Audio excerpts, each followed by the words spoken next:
오늘은 2021년 9월 27일 성 빈첸시오 드폴 사제 기념일입니다.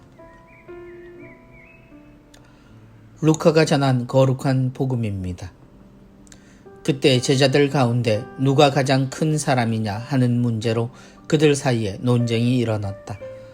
예수님께서는 그들 마음속의 생각을 아시고 어린이 하나를 데려다가 곁에 세우신 다음 그들에게 이르셨다. 누구든지 이 어린이를 내 이름으로 받아들이며 나를 받아들이는 것이다. 그리고 나를 받아들이는 사람은 나를 보내신 분을 받아들이는 것이다. 너희 가운데에서 가장 작은 사람이야말로 가장 큰 사람이다. 요한이 예수님께 말하였다. 스승님, 어떤 사람이 스승님의 이름으로 마귀를 쫓아내는 것을 저희가 보았습니다.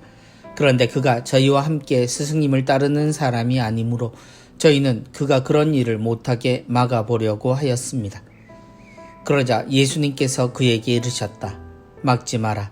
너희를 반대하지 않는 이는 너희를 지지하는 사람이다. 주님의 말씀입니다. 그리스도님 찬미합니다.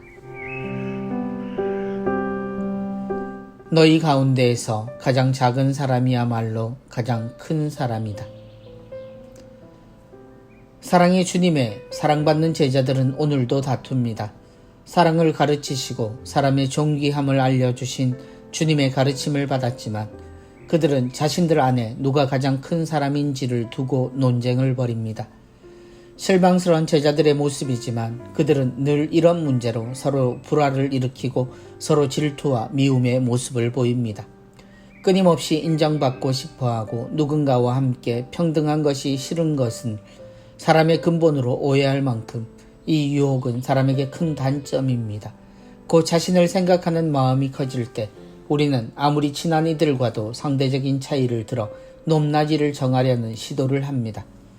불편할 것을 알면서도 또 되돌리지도 못할 거면서도 이런 어리석은 행동을 반복합니다. 누구든지 이 어린이를 내 이름으로 받아들이며 나를 받아들이는 것이다. 제자들은 순간 어린이로 전락합니다. 서로가 서로를 바라보는 눈이 서로를 어린 아이인 듯 취급했던 겁니다. 나보다 모자란 이들, 부족한 이들, 곧 어떤 면으로든 어리숙한 이들로 서로를 취급하는 그들을 거울 보듯 들여다보게 하신 주님의 말씀입니다. 그리고 그런 어린이를 받아들이는 것이 곧 하느님을 믿고 따르는 것이라 하십니다. 그리고는 도무지 받아들일 수 없는 기준 하나를 세우십니다. 너희 가운데 가장 작은 사람이야말로 가장 큰 사람이다. 모든 싸움이 허무로 돌아가는 말씀입니다. 제자들은 서로를 가장 작은 사람이라고 몰아세우고 있었던 중이었기 때문입니다. 그들은 지금까지 서로를 부족하다고 말하며 그들이 그래서 자신들보다 큰 사람이라고 말하는 중이었다는 뜻입니다. 주님의 가르침은 제자들이 더 이상 누군가의 위로 올라서지 못하게 하신 말씀입니다. 우리가 만약 주님의 이 말씀을 듣게 되고 그 의미를 알아듣는다면 우리 역시 어떤 이유로든 서로를 갈라놓고 누가 나은지를 셈하는 어리석은 일들을 그치게 될 것입니다.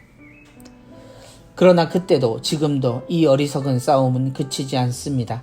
우리는 서로를 이유 없이 싫어하고 막아서며 그 일이 아무리 선한 일도 함께 박수를 치지 못하는 지경에 와 있습니다. 세상의 일은 물론이거니와 교회 안에서도 여전한 이 다툼은 이미 답을 알면서도 그 답을 고의로 피해가는 문제아처럼 보이기만 합니다. 우리는 어쩌면 좋을까요?